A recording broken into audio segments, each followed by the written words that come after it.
Hey,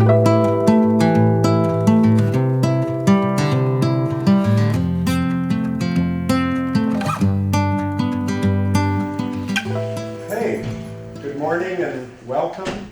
I am James Foster, and this is a discussion, a talk on Gemstone and GemTalk.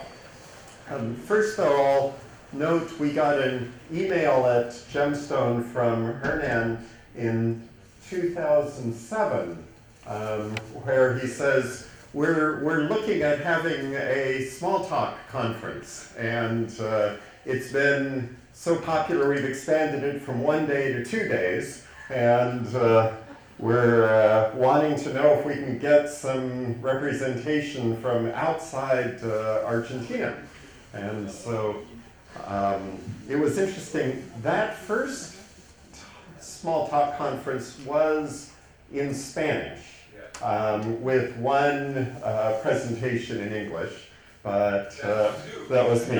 But since then, it's expanded a bit into an international conference with all the prestige that now I tell people I go to an international conference in South America.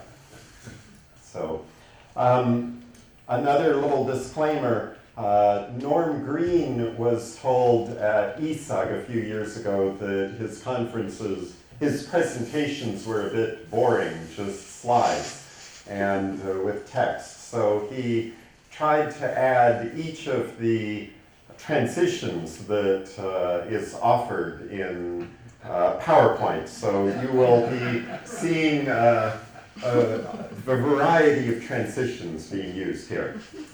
So Gemstone is a commercial Smalltalk product that has been around for 40 years. The company was founded in 1982, one of the early adopters of this Smalltalk technology that had been released from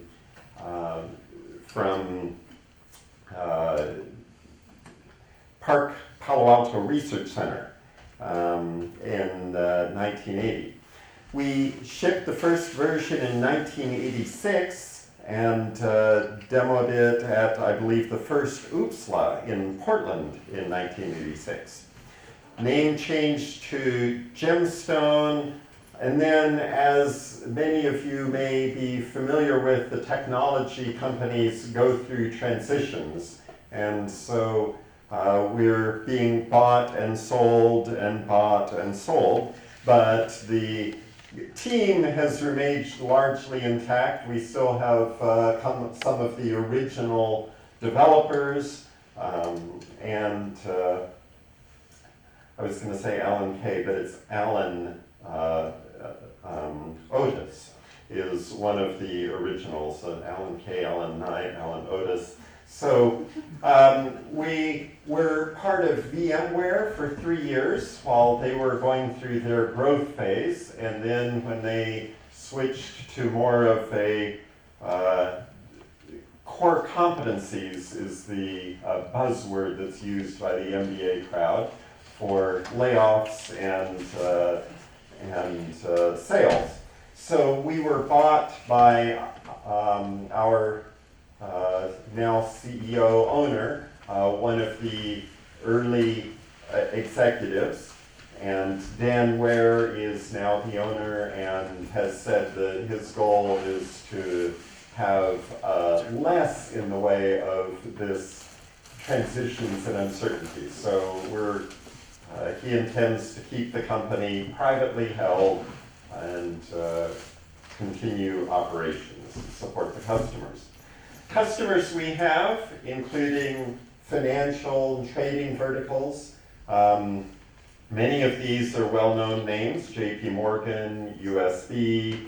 Intercontinental Exchange is a large trading floor. They actually own the New York Stock Exchange, and our piece is in the energy trading side of it.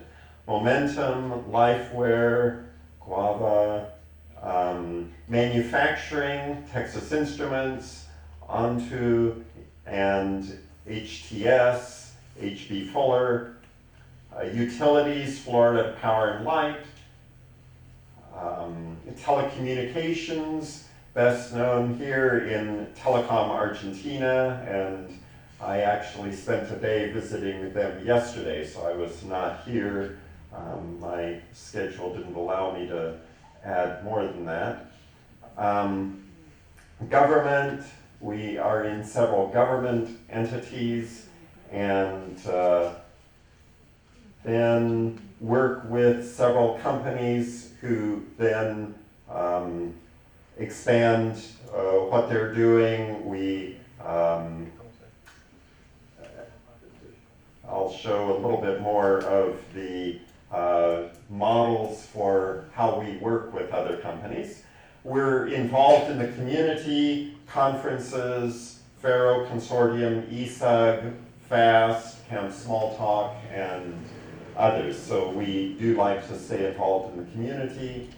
As I said, we have some of our original developers with those dates before some of you were born. You might think we're aging a little bit, and it's true, but there is some young blood coming in as well. Kurt joined a few years ago. He wrote a cover letter that said, I got introduced to Smalltalk at the university and have been, initially it felt bizarre, but in a few days I fell in love. So we do have passionate people. Andreas Valud is working on a PhD in mathematics in Oregon, and is doing some work for us summers. And we're looking at other opportunities, see if there's people who are interested in doing quality assurance, testing, and other things. So if that interests you, let us know. So spend a few minutes on what is Gemstone. How many of you think you have a good feel for what Gemstone is? Okay, I think most of you. And how many have actually used it in programming?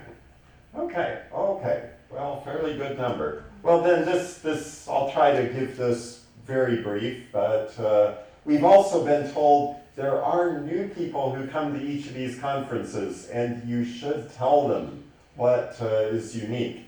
So Gemstone is a Smalltalk implementation.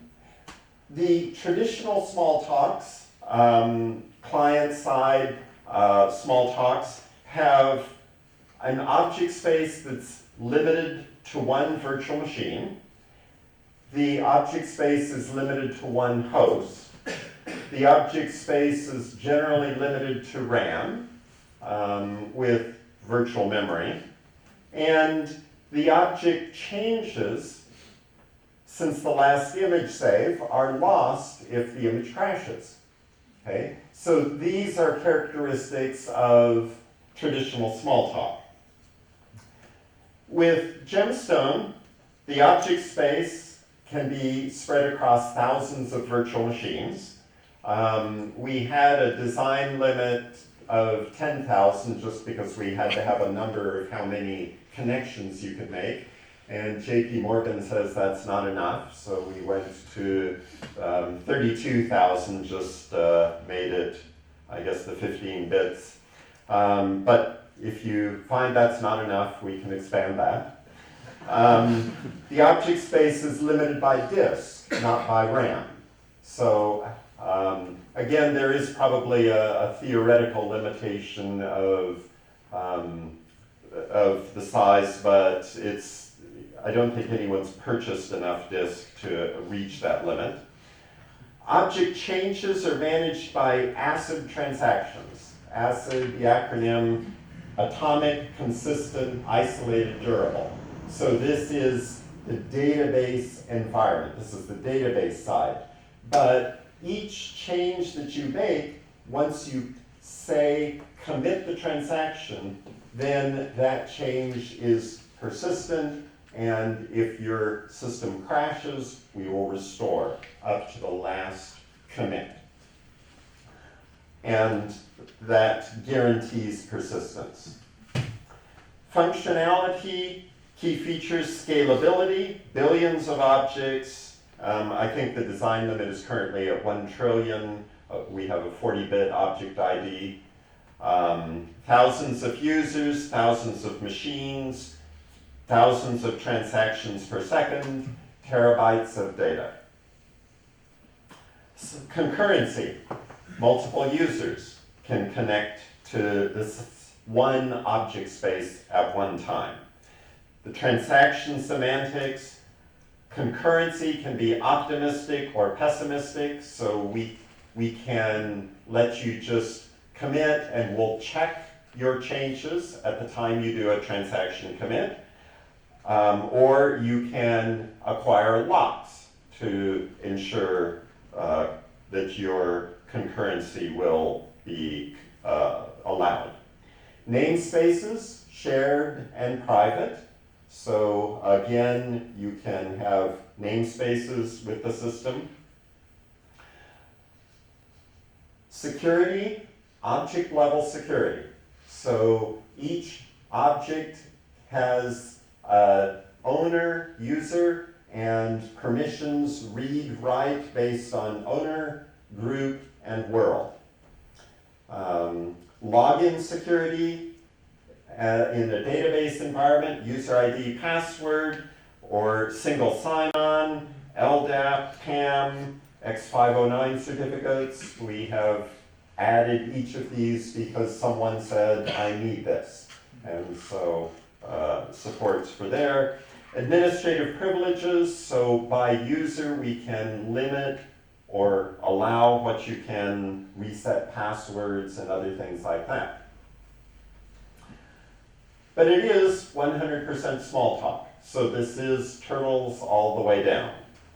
All objects, all the time. You define your schema with classes, methods, blocks, exceptions. We're trying to follow the ANSI small talk, and as far as we know, we're doing that.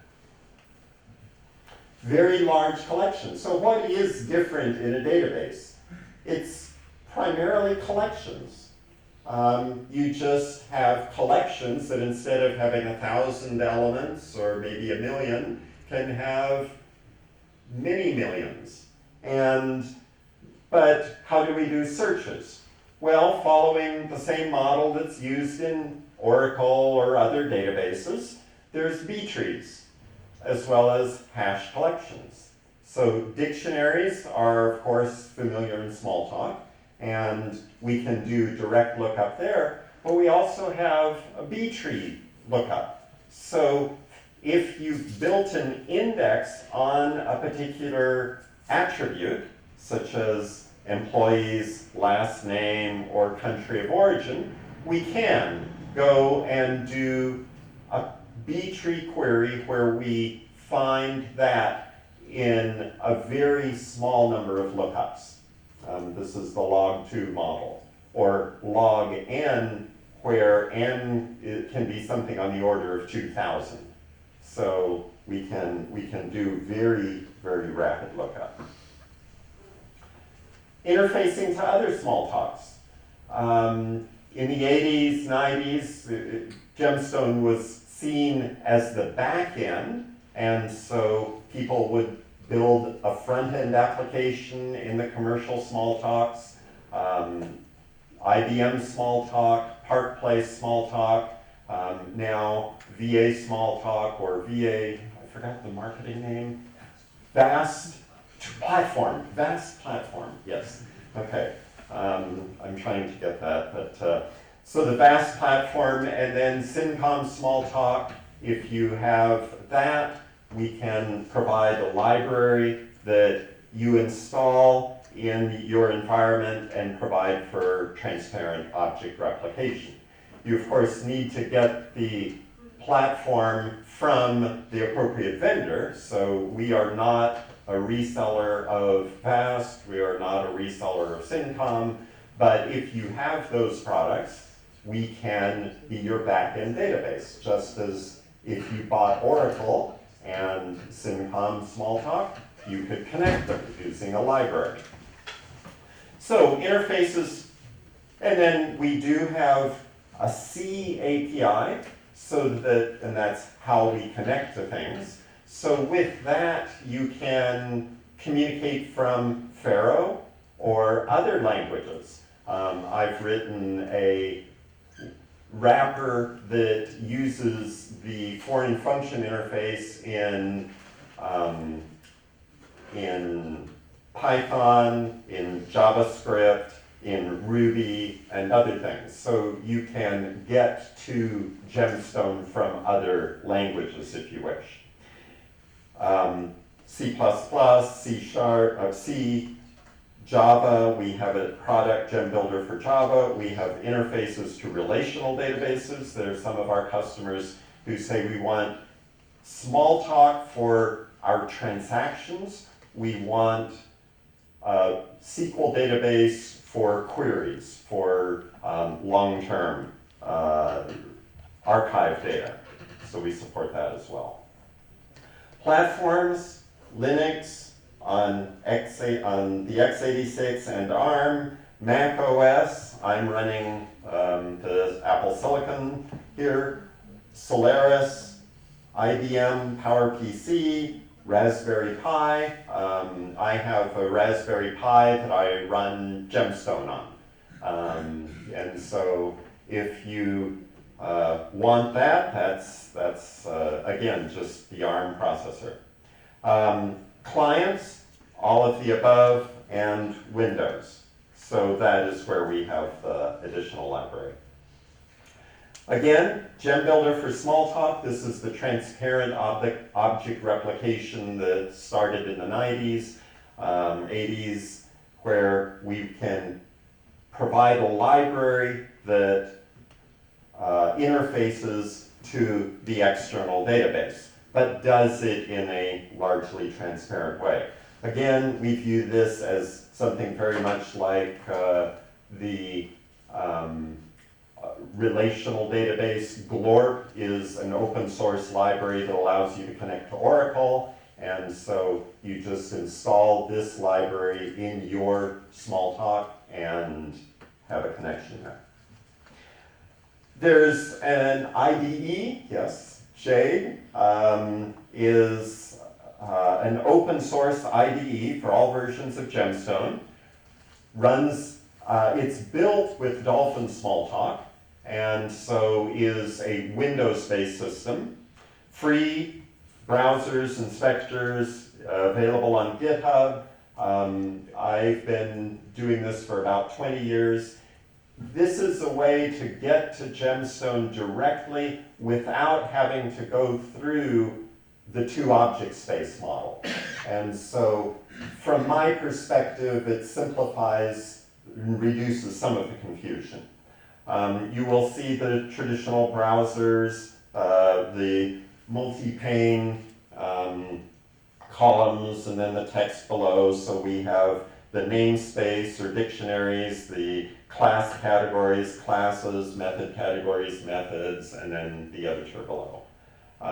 With that, the IDE, there's a Jadeite project that GemTalks took as a fork from Jade in order to do some source code integration with Rowan, Git, tunnel file format, and support migration from other source code management systems. So if you're interested in using the code management system like that. So again, moving toward the Git and other things. The licensing model, Gemstone is available for free. It is still proprietary in the sense of we are not releasing the virtual machine source code. But this is the free as in beer, not free as in speech. So this is not satisfying the full open source approach, but you can use it. You can download. I'll show you the limitations in a moment. There's a perpetual license. There's an annual subscription. There's VAR arrangements. So if you're using Gemstone for commercial purposes and want to move up to a paid license with support, that is something. Just let us know what business model works for you, and we'll negotiate that. The Community Edition does have a starter, so you can download the product. You do not have to send, you don't have to give us your email, or you're not going to get on any mailing lists. You can just download it and start using it. If you want to increase the size of the disk repository and go to a little bit larger shared page cache, then just send us an email, and we'd like to know who's using it. We're not going to flood you with marketing emails. We just want to know who's using it.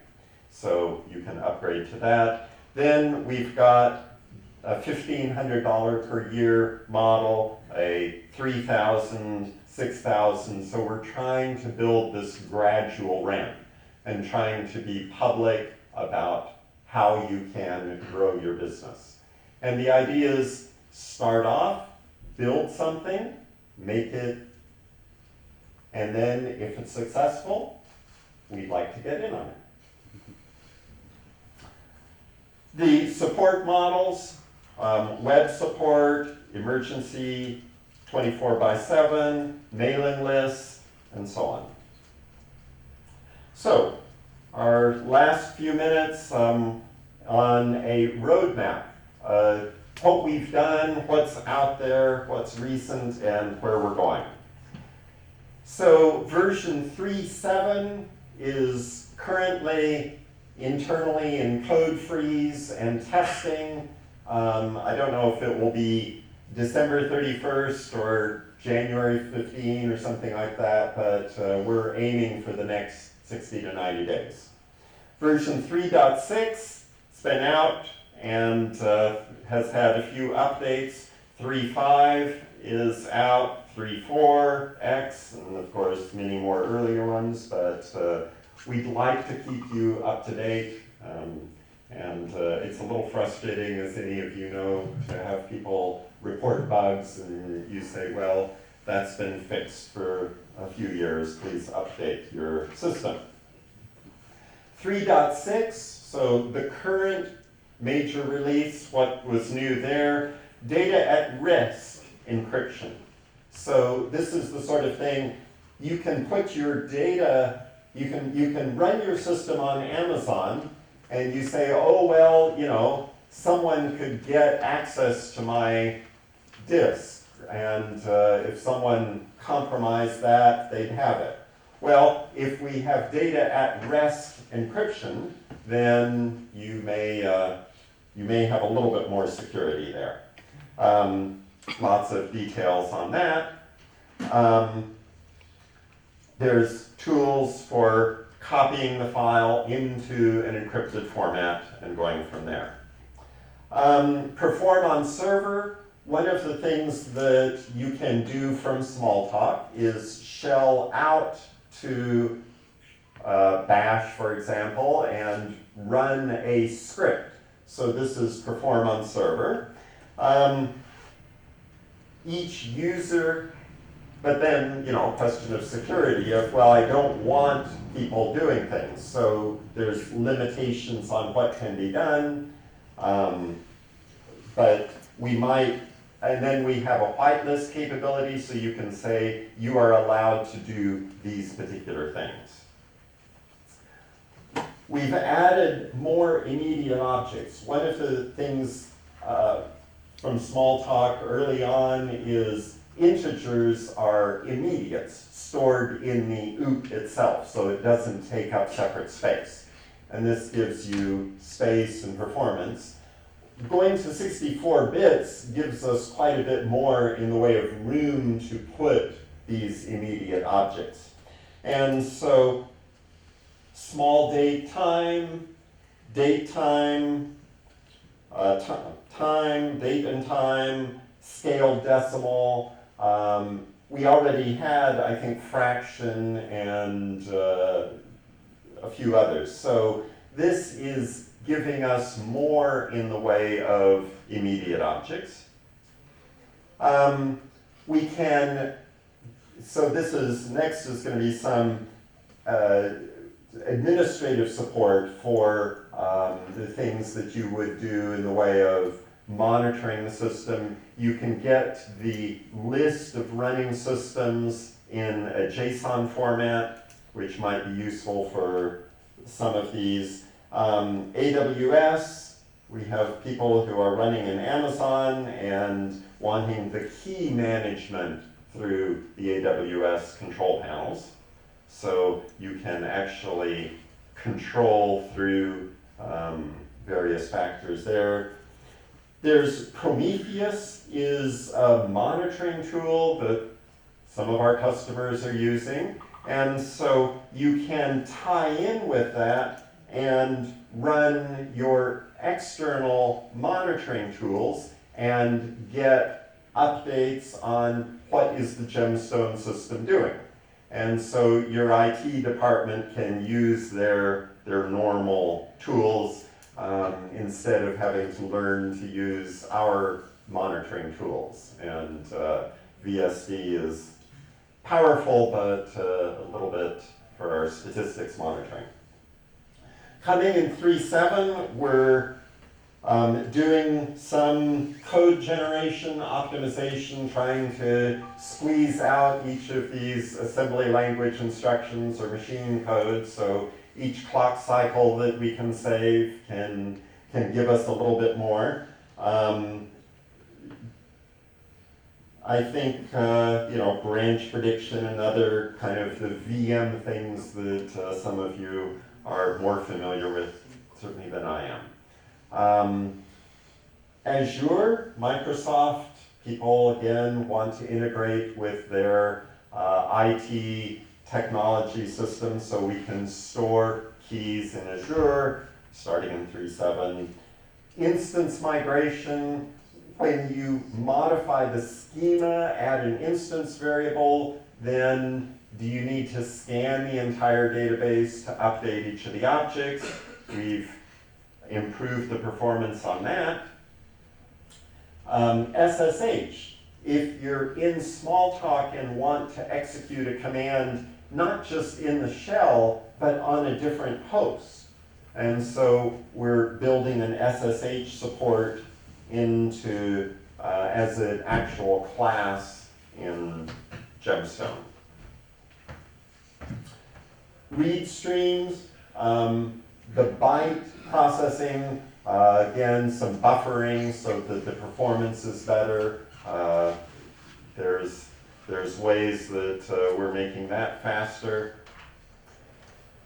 3.7 and beyond, Rowan is, again, package management tool, file tree, tunnel, and other things. That is available on GitHub. There's a development IDE environment called Sparkle that is being worked into Pharo. This is not the full transparent object replication, but we found that people are looking for developer tools, and if you're building a web app, maybe you don't need the full user interface, since we're just trying to build something that generates the HTML or responds to a request, the AJAX model, or we now have, I have open source Gemstone library that provides WebSockets. So you can connect from a browser and request information there. So you can see information on that. GemConnect for Postgres and GemConnect for RabbitMQ. Again, things that customers have said they want. And that's the slides here. Do we have some questions? And Fernand has the microphone.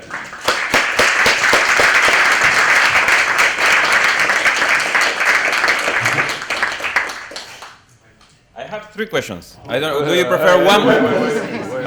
Okay. I'll stay as long as you want. Yeah.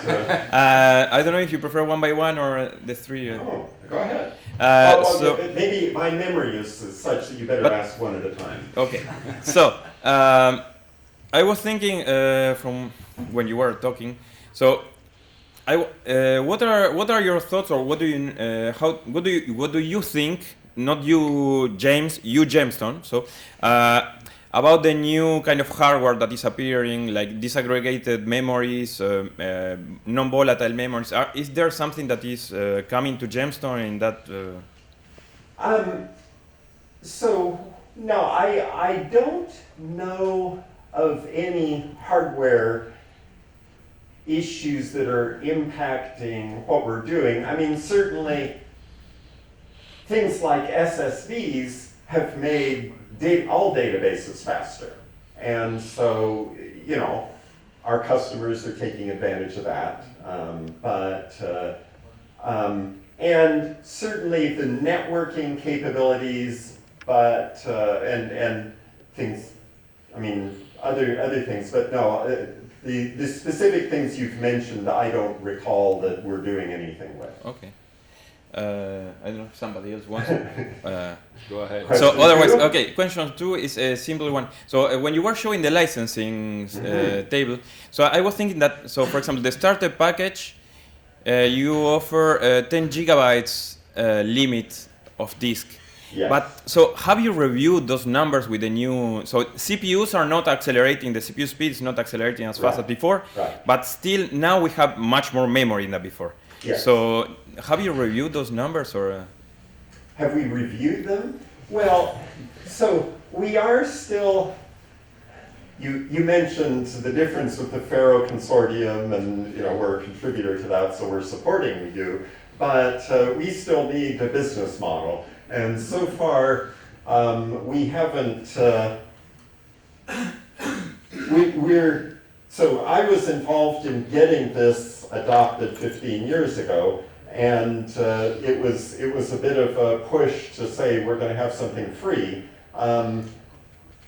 The limits on the shared page cache size and the disk is an attempt to try to encourage you to come and talk to us when you've got a business that has more page hits per second than this supports. So we're trying to come up with something that says when you get value, you share it with us. When we're contributing something of value to you, you acknowledge that. Okay. So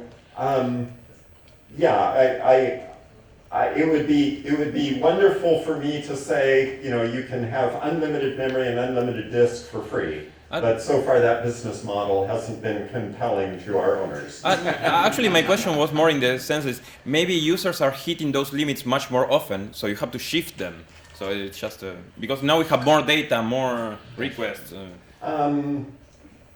And what I would like is for you to shift to the right. Okay.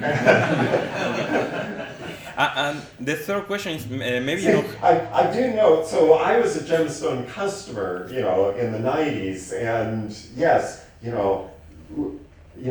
going from 100 to a 200 meg shared page cache was, just big investment of money. So yeah, memory is getting cheaper, disks are getting cheaper, data is getting more, but to be honest, 50 gigs of data is still more than you're getting in a Faro image. And you can, by the time you have that many customers hitting your website, you should have a business model that allows you to pay us $1,500 a year. Okay. Is the argument that we're making. And I recognize, Faro is free, and Mongo is free, and Postgres is free, but so far Gemstone is not.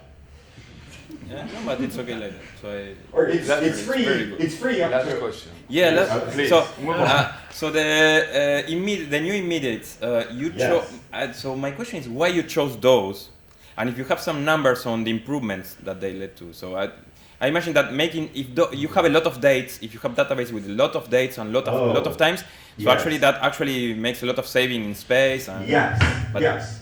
Yeah, no, it is the sort of thing that several customers were building canonicalization frameworks. So date in particular is one of these things where there's 306,000 dates. And yet, if you have, 1 million customers and each of them has orders, you've got millions and millions and millions of objects that are just dates. And so canonicalizing those, I guess, we're responding to customer requests, looking through, what can you canonicalize and what can you fit into, 60 bits and dates, times, decimals, fractions, scale decimals. So you have 60 bits for the value. Well, 61, I think. So we're using 3-bit. So we have 3 bits for the tag, but then as you get more and more classes into things, the integers, is the 1 bit, and so on. So you are still saving some, and of course characters are immediates, true, false, nil, and so on. Small integers. Okay. Thank you very much. Okay. We'll other questions, please.